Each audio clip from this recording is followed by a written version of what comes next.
അദ്ധ്യായം 29. 7-ാം മാസം 1-ാം ദിവസം വിശുദ്ധ സമ്മേളനമുണ്ടായിരിക്കണം. അന്ന് ശ്രമകരമായ ജോലിയൊന്നും ചെയ്യരുത്. അത് നിങ്ങൾക്ക് കാഹളം മുഴക്കാനുള്ള ദിവസമാകുന്നു. കർത്താവിൻ്റെ മുൻപിൽ പരിമളം പരത്തുന്ന ദഹനബലിയായി ഒരു കാളക്കുട്ടി, ഒരു മുട്ടാട്, 1 വയസ്സുള്ള 7 ആൺചെമ്മരിയാടുകൾ ഇവ അർപ്പിക്കണം. അവയുടെ കൂടെ ധാന്യബലിയായി കാളക്കുട്ടിക്ക് 1 ഏഫായുടെ 10-3, മുട്ടാടിന് 10-2, ആട്ടിൻകുട്ടി ഒന്നിന് 10-1 വീതം നേരിയ മാവ് എണ്ണ ചേർത്ത് അർപ്പിക്കണം. അതോടൊപ്പം നിങ്ങൾക്ക് വേണ്ടി പരിഹാരം ചെയ്യുന്നതിന് ഒരു കോലാട്ടിൻമുട്ടനെ പാപപരിഹാര ബലിയായി അർപ്പിക്കണം.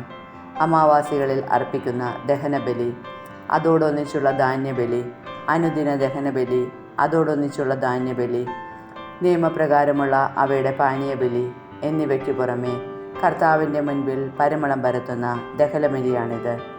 7-ാം മാസം 10-ാം ദിവസം നിങ്ങൾക്ക് വിശുദ്ധ സമ്മേളനമുണ്ടായിരിക്കണം. അന്ന് നിങ്ങൾ ഉപവസിക്കണം, ജോലിയൊന്നും ചെയ്യരുത്. എന്നാൽ ഒരു കാളക്കുട്ടി, ഒരു മുട്ടാട്, 1 വയസ്സുള്ള 7 ആൺചെമ്മരിയാടുകൾ ഇവയെ കർത്താവിന് മുൻപിൽ പരിമളം പരത്തുന്ന ദഹനബലിയായി അർപ്പിക്കണം. അവ ഊനമറ്റതായിരിക്കണം. അവയോടൊന്നിച്ചുള്ള ധാന്യബലിയായി കാളക്കുട്ടിക്ക് 1 ഏഫായുടെ 10-3, മുട്ടാടിന് 10-2, ആട്ടിൻകുട്ടി ഒന്നിന് 10-1 വീതം നേരിയ മാവ് എണ്ണ ചേർത്ത് അർപ്പിക്കണം. പരിഹാര ദിനത്തിൽ അർപ്പിക്കുന്ന പാപപരിഹാര ബലി, അനുദിന ദഹനബലി, അവയോടൊന്നിച്ചുള്ള ധാന്യബലി, പാനീയബലി എന്നിവയ്ക്കു പുറമെ പാപപരിഹാരത്തിനായി ഒരു കോലാട്ടിൻമുട്ടനെയും അർപ്പിക്കണം. 7-ാം മാസം 15-ാം ദിവസം നിങ്ങൾക്ക് വിശുദ്ധ സമ്മേളനമുണ്ടായിരിക്കണം. ശ്രമകരമായ ജോലിയൊന്നും അന്ന് ചെയ്യരുത്. 7 ദിവസം നിങ്ങൾ കർത്താവിന് ഉത്സവം ആഘോഷിക്കണം.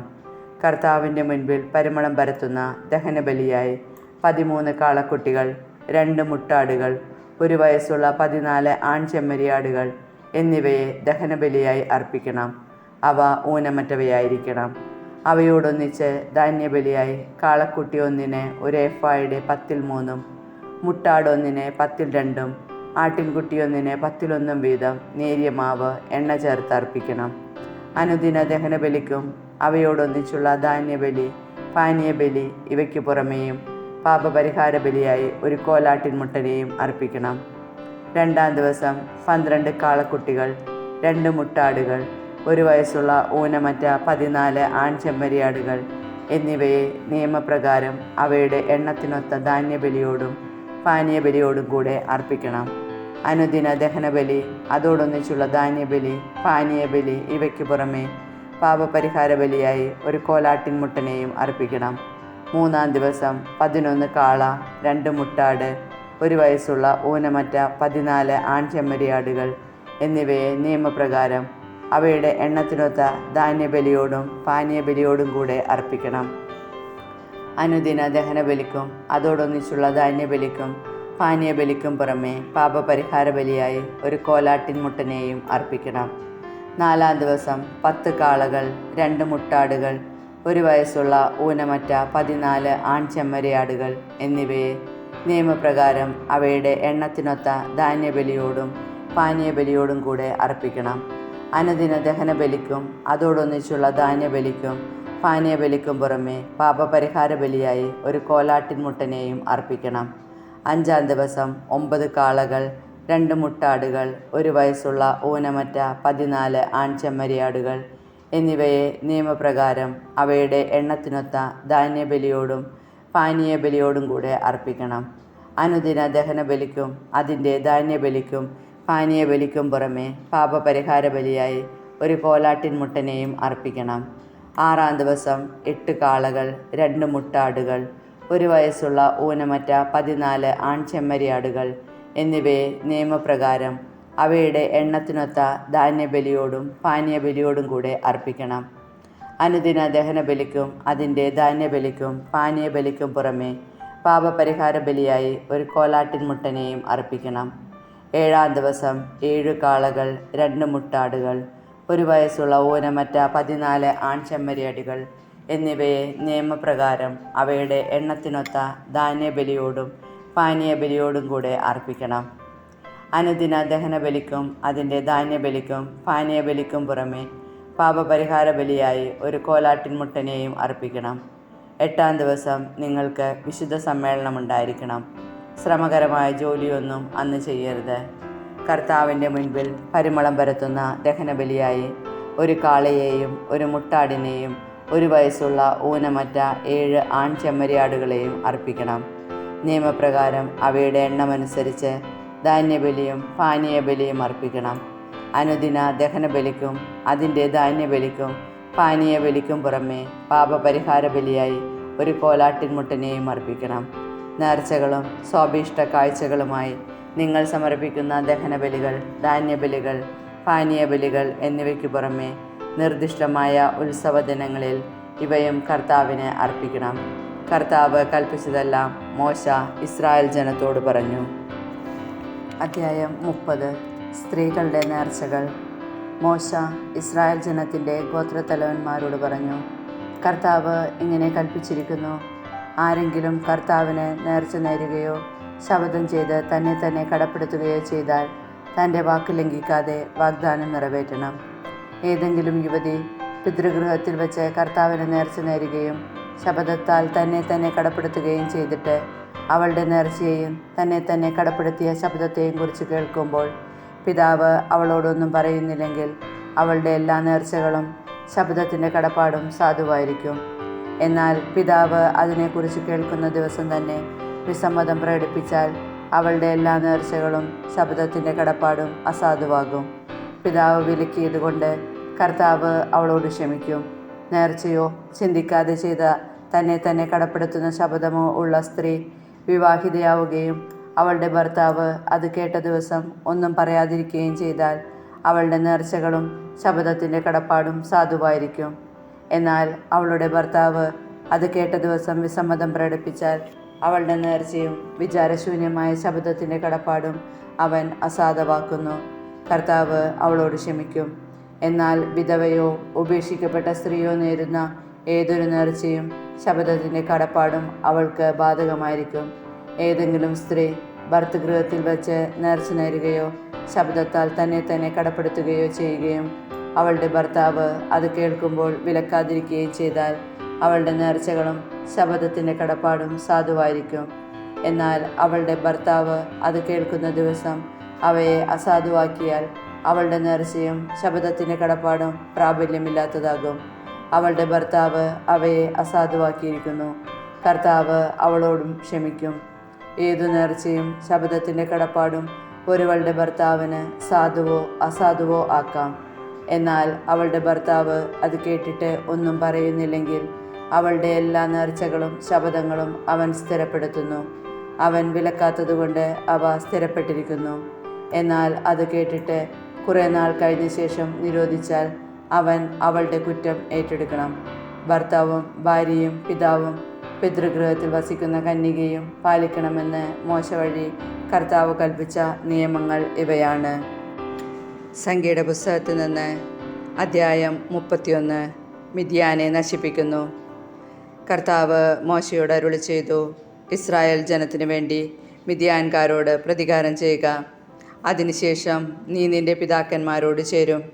മോശ ജനത്തോട് പറഞ്ഞു, മിദ്യാൻകാരുടെ മേൽ കർത്താവിൻ്റെ പ്രതികാരം നടത്താൻ അവർക്കെതിരെ പുറപ്പെടുന്നതിന് നിങ്ങളുടെ യോദ്ധാക്കളെ ഒരുക്കുവിൻ.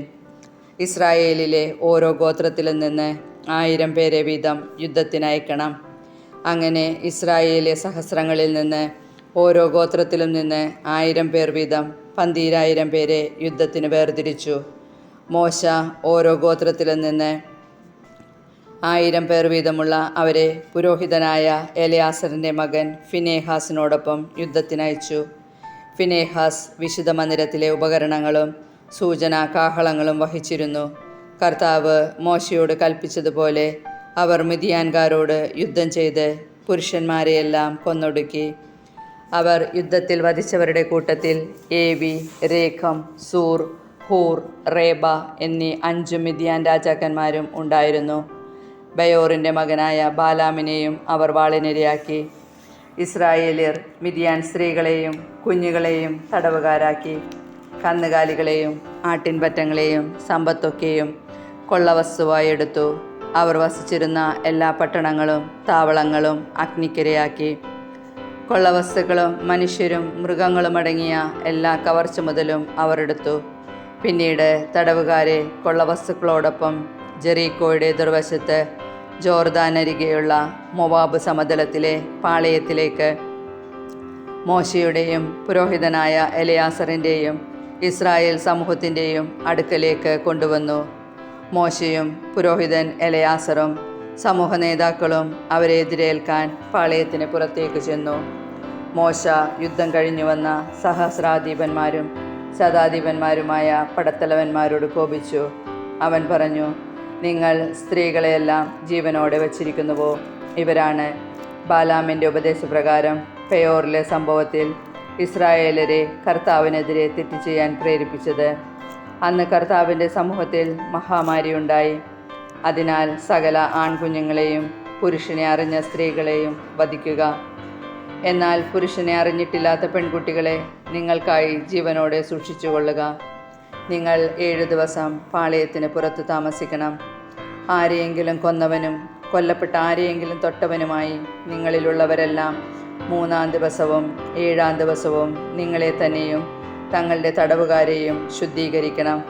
വസ്ത്രങ്ങളും തോൽ, കോലാട്ടിൻ രോമം, തടി ഇവ കൊണ്ട് നിർമ്മിച്ച സകല വസ്തുക്കളും വിശുദ്ധീകരിക്കണം. പുരോഹിതനായ എലയാസർ യുദ്ധത്തിന് പോയിരുന്ന യോദ്ധാക്കളോട് പറഞ്ഞു, കർത്താവ് മോശയോട് കൽപ്പിച്ച നിയമം ഇതാണ്. സ്വർണം, വെള്ളി, ഓട്, ഇരുമ്പം, തകരം, ഈയം മുതലായവ തീയിൽ നശിച്ചു പോകാത്ത സാധനമൊക്കെയും അഗ്നിശുദ്ധി വരുത്തണം. പിന്നീട് ശുദ്ധീകരണ ജലം കൊണ്ട് ശുദ്ധീകരിക്കണം. തീയിൽ നശിക്കുന്നവ വെള്ളത്തിൽ മുക്കി ശുദ്ധീകരിക്കണം. 7-ാം ദിവസം നിങ്ങൾ വസ്ത്രമലക്കണം. അപ്പോൾ നിങ്ങൾ ശുദ്ധരാകും. അതിനുശേഷം നിങ്ങൾക്ക് പാളയത്തിലേക്ക് വരാം. കൊള്ള മുതൽ പങ്കിടുന്നു. കർത്താവ് മോശയോട് അരുൾ ചെയ്തു, നീയും പുരോഹിതനായ എലയാസറും സമൂഹത്തിലെ ഗോത്ര നേതാക്കളും കൂടി മൃഗങ്ങളുടെയും കൊള്ളയായി പിടിക്കപ്പെട്ട മനുഷ്യരുടെയും മൃഗങ്ങളുടെയും കണക്കെടുത്ത് അവയെ യുദ്ധത്തിന് പോയ യോദ്ധാക്കൾക്കും സമൂഹത്തിനുമായി 2ആയി ഭാഗിക്കുക. തടവുകാരിലും കാള, കഴുത, ആട് ഇവയിലും 500-ന് 1 വീതം കർത്താവിന് ഓഹരിയായി യുദ്ധത്തിന് പോയവരിൽ നിന്ന് വാങ്ങണം. അവരുടെ ഓഹരിയിൽ നിന്ന് അതെടുത്ത് കർത്താവിന് കാണിക്കയായി പുരോഹിതനായ എലയാസറിന് കൊടുക്കണം. ഇസ്രായേൽ ജനത്തിന് ഓഹരിയായി ലഭിച്ച തടവുകാർ കാള, കഴുത, ആട് എന്നിവയിൽ നിന്ന് 50-ന് 1 വീതമെടുത്ത് കർത്താവിൻ്റെ കൂടാരത്തിൽ സേവനമനുഷ്ഠിക്കുന്ന ലേവ്യർക്ക് കൊടുക്കണം. മോശയും പുരോഹിതൻ എലയാസറും കർത്താവ് കൽപ്പിച്ചതുപോലെ ചെയ്തു. യോദ്ധാക്കൾ കൈവശപ്പെടുത്തിയ കൊള്ളമുതലിൽ അവശേഷിക്കുന്നവ ഇവയാണ്: 6,75,000 ആടുകൾ, 70,000 കാളകൾ, 61,000 കഴുതകൾ, പുരുഷനെ അറിയാത്ത 30,000 സ്ത്രീകൾ. യുദ്ധത്തിന് പോയവരുടെ ഓഹരിയായ പകുതിയിൽ 3,37,500 ആടുകൾ ഉണ്ടായിരുന്നു. അതിൽ കർത്താവിൻ്റെ ഓഹരി 675. കാളകൾ 36,000.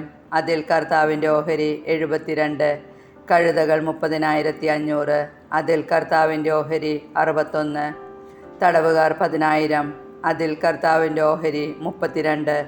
കർത്താവ് കൽപ്പിച്ചതുപോലെ അവിടുത്തെ കാഴ്ചയ്ക്ക് സമർപ്പിക്കുവാനുള്ള ഓഹരി മോശ പുരോഹിതനായ എലയാസറിന് കൊടുത്തു. യുദ്ധത്തിന് പോയവരുടെ ഓഹരിയിൽപ്പെടാതെ ഇസ്രായേൽ ജനത്തിനുള്ള ഓഹരിയായി മോശ മാറ്റിവെച്ച പകുതിയിൽ 3,37,500 ആടുകളും 36,000 കാളകളും 30,500 കഴുതകളും 16,000 തടവുകാരും ഉണ്ടായിരുന്നു. ഇസ്രായേൽ ജനത്തിനുള്ള ഓഹരിയിൽ നിന്ന് തടവുകാരെയും മൃഗങ്ങളെയും 50-ന് 1 വീതം കർത്താവ് കൽപ്പിച്ചതുപോലെ മോശ അവിടുത്തെ കൂടാരത്തിൽ സേവനമനുഷ്ഠിക്കുന്ന ലേവ്യർക്ക് കൊടുത്തു. പിന്നീട് സൈന്യ സഹസ്രങ്ങളുടെ നായകന്മാരായിരുന്ന സഹസ്രാധിപന്മാരും ശതാധിപന്മാരും മോശയുടെ അടുക്കൽ വന്നു. അവർ അവനോട് പറഞ്ഞു, നിന്റെ ദാസരായ ഞങ്ങളുടെ കീഴിലുള്ള യോദ്ധാക്കളെ എണ്ണി നോക്കി, ഒരാളും നഷ്ടപ്പെട്ടിട്ടില്ല. ഓരോരുത്തർക്കും കിട്ടിയ സ്വർണം കൊണ്ടുള്ള തോൾവള, കൈവള, മുദ്രമോതിരം, കർണാഭരണം, മാല എന്നിവ പാപപരിഹാരത്തിന് കർത്താവിന് കാഴ്ചയായി കൊണ്ടുവന്നിരിക്കുന്നു. മോശയും പുരോഹിതൻ എലയാസറും അവരിൽ നിന്ന് സ്വർണ്ണാഭരണങ്ങൾ സ്വീകരിച്ചു. സഹസ്രാധിപന്മാരും ശതാധിപന്മാരും കർത്താവിന് കാഴ്ച സമർപ്പിച്ച സ്വർണം ആകെ 16,750 ഷെക്കലുണ്ടായിരുന്നു. യോദ്ധാക്കൾ ഓരോരുത്തരും അവരവർക്കു വേണ്ടി കൊള്ള മുതലെടുത്തിരുന്നു. മോശയും പുരോഹിതനായ എലയാസറും കൂടി സഹസ്രാധിപന്മാരിൽ നിന്നും ശതാധിപന്മാരിൽ നിന്നും വാങ്ങിയ സ്വർണം കർത്താവിൻ്റെ മുൻപിൽ ഇസ്രായേൽ ജനത്തിനൊരു സ്മാരകമായി സമാഗമ കൂടാരത്തിലേക്ക് കൊണ്ടുപോയി. അധ്യായം 32. ജോർദാന് കിഴക്കുള്ള ഗോത്രങ്ങൾ. റൂബൻ്റെയും ഗാദിൻ്റെയും സന്തതികൾക്ക് വളരെയേറെ ആടുമാടുകളുണ്ടായിരുന്നു. യാസീർ, ഗിലയാദ് എന്നീ ദേശങ്ങൾ നല്ല മേച്ചിൽ സ്ഥലമാണെന്ന് അവർ കണ്ടു. അതിനാൽ അവർ മോശയോടും പുരോഹിതനായ എലയാസറിനോടും സമൂഹത്തിലെ നേതാക്കളോടും പറഞ്ഞു, അത്താരോത്ത്, Dibon, Jazer, Nimrah, Heshbon, എലയാലെ, സെബാം, Nebo, Bayern എന്നിങ്ങനെ കർത്താവ് ഇസ്രായേൽ സമൂഹത്തിന് മുമ്പാകെ കീഴടക്കിയ ദേശം മേച്ചിൽ സ്ഥലമാണ്. ഈ ദാസർക്ക് ആടുമാടുകളുണ്ട് താനും. ഞങ്ങളിൽ സംപ്രീതനെങ്കിൽ ഈ പ്രദേശം ഞങ്ങൾക്ക് അവകാശമായി തന്നാലും ഞങ്ങളെ ജോർദാൻ്റെ മറുകരയിലേക്ക് കൊണ്ടുപോകരുതേ. മോശ ഗാദിൻ്റെയും റൂബൻ്റെയും സന്തതികളോട് പറഞ്ഞു, സഹോദരന്മാർ യുദ്ധത്തിന് പോകുമ്പോൾ നിങ്ങളിവിടെ ഇരിക്കുകയോ? കർത്താവ് ഇസ്രായേൽ ജനത്തിന് നൽകിയിരിക്കുന്ന നാട്ടിൽ കടക്കുന്നതിൽ നിങ്ങൾ അവരെ നിരുത്സാഹരാക്കുന്നത് എന്തുകൊണ്ട്? നാടൊറ്റു നോക്കാൻ കാദേശ് ബർണയിൽ നിന്ന് നിങ്ങളുടെ പിതാക്കന്മാരെ ഞാൻ അയച്ചപ്പോൾ അവരും ഇപ്രകാരം തന്നെ ചെയ്തു. അവർ എഷ്കോൾ താഴ്വരയോളം ചെന്ന് നാട് കണ്ടതിന് ശേഷം കർത്താവ് ഇസ്രായേൽ ജനത്തിന് നൽകിയിരുന്ന നാട്ടിലേക്ക് പോകുന്നതിൽ അവരെ നിരുത്സാഹരാക്കി. അന്ന് കർത്താവിൻ്റെ കോപം ജ്വലിച്ചു. അവിടുന്ന് ശപഥപൂർവം അരുളി ചെയ്തു, ഈജിപ്തിൽ നിന്ന് പുറപ്പെട്ടവരിൽ 20 അതിനുമേലും വയസ്സുള്ളവരിൽ ആരും അബ്രാഹത്തിനും ഇസഹാക്കിനും യാക്കോബിനും ഞാൻ വാഗ്ദാനം ചെയ്ത ഭൂമി കാണുകയില്ല. എന്തുകൊണ്ടെന്നാൽ അവർ എന്നെ പൂർണ്ണമായി അനുസരിച്ചില്ല. എന്നാൽ കെനീസിയക്കാരനായ യെഫുന്നയുടെ മകൻ കാലെബും നൂനിൻ്റെ മകൻ ജോഷുവയും അവിടെ പ്രവേശിക്കും. കാരണം അവർ കർത്താവിനെ പൂർണ്ണമായി അനുസരിച്ചു. കർത്താവിൻ്റെ കോപം ഇസ്രായേലിനെതിരെ ജ്വലിച്ചു. അവിടുത്തെ മുൻപിൽ തിന്മ പ്രവർത്തിച്ച തലമുറ നിശേഷം നശിക്കുന്നതുവരെ മരുഭൂമിയിലൂടെ 40 വർഷം അലഞ്ഞു തിരിയാൻ ഇടയാക്കുകയും ചെയ്തു. ഇസ്രായേലിനെതിരെ കർത്താവിൻ്റെ കോപം ഇനിയും ഉഗ്രമാകാൻ തക്കവണ്ണം നിങ്ങളുടെ പിതാക്കന്മാരുടെ സ്ഥാനത്ത് പാപികളുടെ ഗണമായി നിങ്ങൾ ഉയർന്നിരിക്കുന്നു. എന്തെന്നാൽ അവിടുത്തെ അനുഗമിക്കുന്നതിൽ നിന്ന് നിങ്ങൾ വ്യതിചലിച്ചാൽ അവിടുന്ന് വീണ്ടും അവരെ മരുഭൂമിയിൽ ഉപേക്ഷിക്കും. അങ്ങനെ ജനത്തെ മുഴുവൻ നിങ്ങൾ നശിപ്പിക്കും. അപ്പോൾ അവർ മോശയോട് പറഞ്ഞു, ഞങ്ങളിവിടെ ഞങ്ങളുടെ ആടുമാടുകൾക്ക് വേണ്ടി ആലകളും കുട്ടികൾക്ക് വേണ്ടി പട്ടണങ്ങളും പണിയട്ടെ. എന്നാൽ ഇസ്രായേൽ ജനത്തെ ലക്ഷ്യത്തിലെത്തിക്കുന്നതുവരെ ഞങ്ങൾ ആയുധമേന്തി യുദ്ധത്തിനൊരുങ്ങി അവർക്ക് മുമ്പേ പോകാം. തത്സമയം ഞങ്ങളുടെ കുഞ്ഞുങ്ങൾക്ക് ഈ ദേശവാസികളുടെ ആക്രമണത്തെ ഭയപ്പെടാതെ കോട്ടയാൽ സുരക്ഷിതമായ പട്ടണങ്ങളിൽ വസിക്കുകയും ചെയ്യാം. ഇസ്രായേലരെല്ലാം താന്താങ്ങളുടെ അവകാശം കൈവശമാക്കുന്നതുവരെ ഞങ്ങൾ ഞങ്ങളുടെ വീടുകളിലേക്ക് മടങ്ങുകയില്ല. ജോർദാൻ്റെ മറുകരയും അതിനപ്പുറവും അവരോടൊപ്പം ഞങ്ങൾ ഭൂമി അവകാശമാക്കുകയില്ല. കിഴക്ക് ജോർദാനിക്കരെ ഞങ്ങൾക്ക് അവകാശം ലഭിച്ചിട്ടുണ്ടല്ലോ. മോശ പറഞ്ഞു, കർത്താവിൻ്റെ മുൻപിൽ യുദ്ധത്തിന് പോകാൻ ആയുധവും അണിഞ്ഞ് അവിടുന്ന് ശത്രുക്കളെയെല്ലാം ഓടിച്ച് ദേശം കീഴടക്കുന്നതുവരെ നിങ്ങളിൽ യുദ്ധശേഷിയുള്ളവരെല്ലാം അവിടുത്തെ മുൻപിൽ ജോർദാൻ്റെ മറുകരയിലേക്ക് പോകുമെങ്കിൽ ദേശം കർത്താവിൻ്റെ മുൻപിൽ കീഴടക്കി കഴിയുമ്പോൾ നിങ്ങൾക്ക് മടങ്ങിപ്പോകാം. അപ്പോൾ നിങ്ങൾ കർത്താവിൻ്റെയും ഇസ്രായേലിൻ്റെയും മുൻപിൽ കുറ്റമില്ലാത്തവരായിരിക്കും. ഈ ദേശം കർത്താവിൻ്റെ മുൻപിൽ നിങ്ങളുടെ അവകാശമായിരിക്കുകയും ചെയ്യും. അങ്ങനെ ചെയ്യുന്നില്ലെങ്കിൽ കർത്താവിനെതിരായി നിങ്ങൾ പാപം ചെയ്യും. നിങ്ങളുടെ പാപം നിങ്ങളെ വേട്ടയാടുമെന്ന് അറിഞ്ഞുകൊള്ളുക.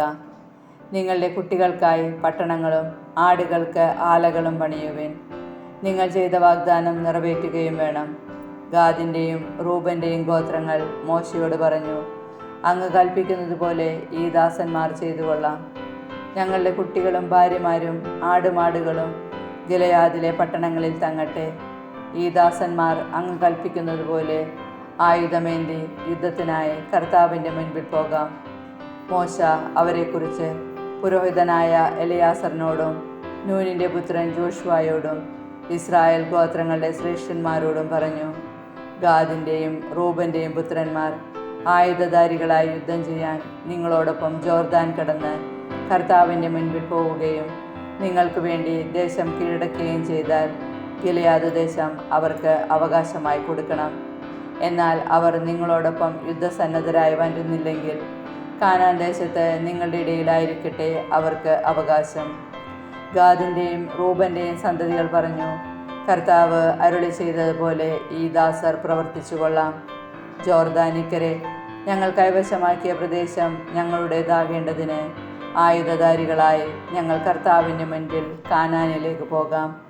അമോര്യ രാജാവായ സീഹോൻ്റെയും ബാഷാൻ രാജാവായ ഓഗിൻ്റെയും രാജ്യങ്ങളടങ്ങുന്ന പ്രദേശം മുഴുവനും അതിലുള്ള പട്ടണങ്ങളും ഗാദിൻ്റെയും റൂബൻ്റെയും ഗോത്രങ്ങൾക്കും ജോസഫിൻ്റെ പുത്രനായ മനാസയുടെ അർദ്ധഗോത്രത്തിനുമായി മോശ നൽകി. ഗാദിൻ്റെ ഗോത്രക്കാർ Dibon, അത്താരോത്ത്, Aroer, അത്രോത്ത്, ഷോഫാൻ, Jazer, യോഗ്ബഹ, ബേത്ത് Nimrah, ബേത്ത് Haran എന്നീ പട്ടണങ്ങളും ആടുകൾക്കും ആലകളും പണിതു. പട്ടണങ്ങൾ മതിൽ കെട്ടി ഉറപ്പിച്ചു. റൂബൻ്റെ ഗോത്രക്കാർ ഹെഷ്ബോൺ, എലയാലെ, കിരിയത്യായിം, പിന്നീട് പേരുമാറ്റിയ നെബോ, ബാൽമയോൺ എന്നീ പട്ടണങ്ങളും സിബ്മ പട്ടണവും പണിതു. അവർ പണിത പട്ടണങ്ങൾക്ക് വേറെ പേരുകൾ നൽകി. മനാസയുടെ മകനായ മാക്കീറിൻ്റെ പുത്രന്മാർ ഗിലെയാദ് കീഴടക്കി അവിടെ ഉണ്ടായിരുന്ന അമോര്യരെ ഓടിച്ചു കളഞ്ഞു. മനാസയുടെ മകനായ മാക്കീറിന് മോശ ഗിലെയാദ് കൊടുത്തു. അവൻ അവിടെ താമസിച്ചു. മനാസയുടെ പുത്രൻ യായീർ പിടിച്ചടക്കിയ ഗിലെയാദ് ഗ്രാമങ്ങൾക്ക് ഹത്രോത്ത് യായീർ എന്ന് അവൻ പേരിട്ടു.